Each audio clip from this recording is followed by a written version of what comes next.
Los mecanismos de defensa gestálticos, también denominados por Fritz Perls como mecanismos neuróticos, aluden a interrupciones o barreras que bloquean la conciencia del darse cuenta, en los cuales es fundamental, según Sinker, la resistencia, el cual es un término que solo denota una observación exterior de mi estado de renuncia, aunque lo que puede observarse es que yo me resisto a alguna conducta, idea o actitud.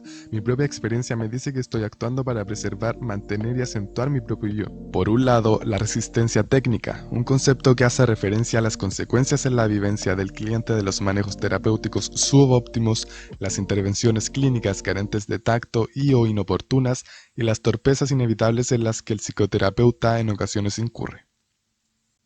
Por otro lado, la resistencia funcional es un fenómeno clínico cuya aparición está ligada a la necesidad del cliente de emplear mecanismos de evitación de contacto que no representan una respuesta inmediata a la percepción de un peligro externo, sino una reacción que se produce primariamente frente a la percepción de facetas de la experiencia organísmica que son experimentadas como amenazas internas dado que están alienadas.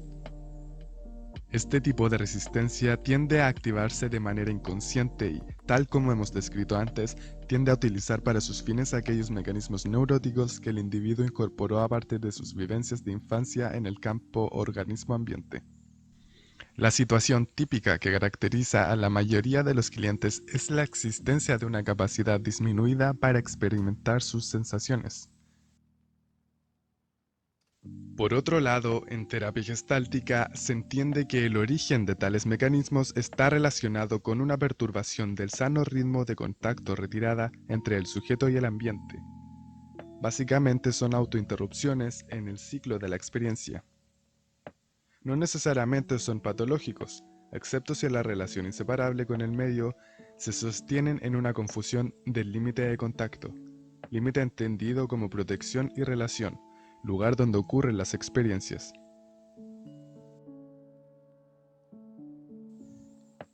En otras palabras, si dicho contacto no llega al resultado deseado, el sujeto poseerá una lista de molestos sentimientos, tales como la ira, la confusión, fastidio, resentimiento u decepción, los cuales desviarán su energía a un determinado número de posibilidades que no le permitirán una interacción plena con el ambiente, sino solo a través de estos mecanismos. Perls indica que hay 4 mecanismos neuróticos que operan en las perturbaciones del límite de contacto: la introyección, la proyección, la confluencia y la retroflexión.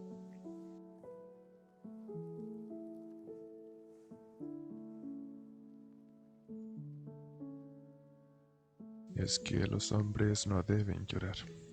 ¿Qué te llevó a esa conclusión? Todos los dichos y expresiones que tantas veces hemos escuchado constituyen introyectos, es decir, ideas que hemos recibido del entorno, a menudo familiar y también en la sociedad, pero que lo hemos tragado pasiva e indiscriminadamente.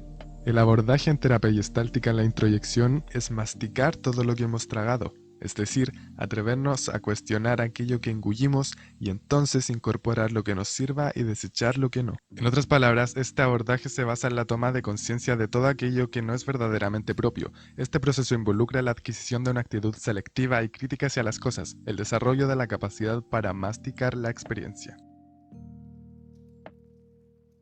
El mecanismo neurótico de la proyección es una transacción fundamental de la resistencia que, en el marco de la terapia gestáltica, es definido como un rasgo, una actitud, un sentimiento que realmente pertenece a tu propia personalidad, pero no es experimentado como tal. En vez de esto, se atribuye a objetos o personas del entorno que luego se experimenta como dirigida por ellos hacia ti, en vez de que sea al revés. Es un mecanismo neurótico que actúa interfiriendo el contacto pleno entre las etapas de sensación y darse cuenta. El organismo es capaz de experimentar con claridad la sensación corporal que señaliza la aparición de una necesidad organísmica y la emoción que la acompaña. Sin embargo, no asocia la sensación y el afecto consiguiente con el self y no se identifica con ellos.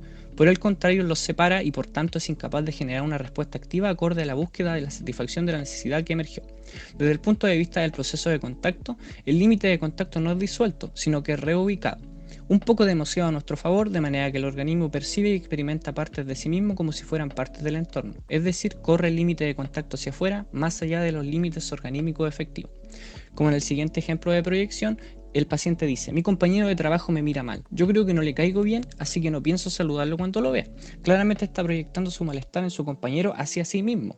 El abordaje de esto debe comenzar por la disolución de las proyecciones y solo después de ello pasar a elaborar las retroflexiones y en última instancia los introyectos, con la finalidad de lograr que el organismo acepte atribuirse a aquellos rasgos que advierte claramente en los demás, pero que ha estado excluyendo de su conciencia de sí mismo. Hay la ausencia de límites frente al entorno, en la condición de no contacto, no hay fronteras del self, aunque se sigan produciendo otras interacciones importantes, por ejemplo, el funcionamiento fisiológico y la estimulación del entorno.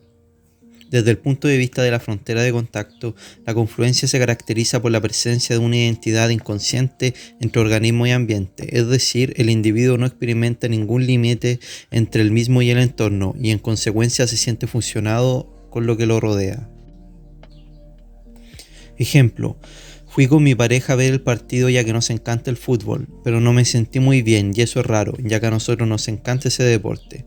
El psicólogo le pregunta: ¿estás segura de que a ti realmente te gusta el fútbol? Abordaje. El manejo clínico de la confluencia debe concentrarse en que el cliente recupere la posibilidad de experimentar una línea demarcatoria definida entre el mismo y el entorno. Un aspecto importante de este proceso es el desarrollo de la conciencia inmediata del individuo respecto de su condición como entidad circunscrita y separada de los restantes elementos del entorno.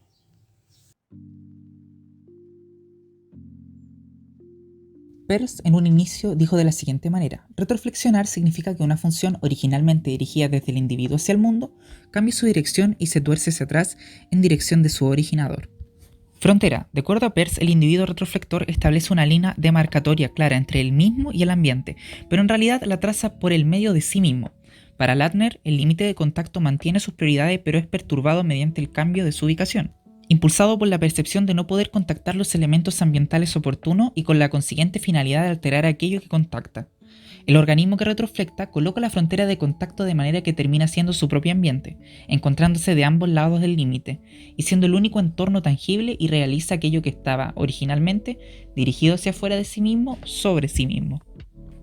En el ejemplo hay una mujer que dice: tengo vergüenza de mí misma, qué necia soy, cómo he podido permitir que mi marido me grite y me golpee. El abordaje psicoterapéutico de la retroflexión se centra en recuperar la conciencia inmediata de la activación y de la forma concreta del mecanismo neurótico en cuestión, y más allá en reapropiarse de la sensación de que la retroflexión es un proceso activo iniciado por uno mismo.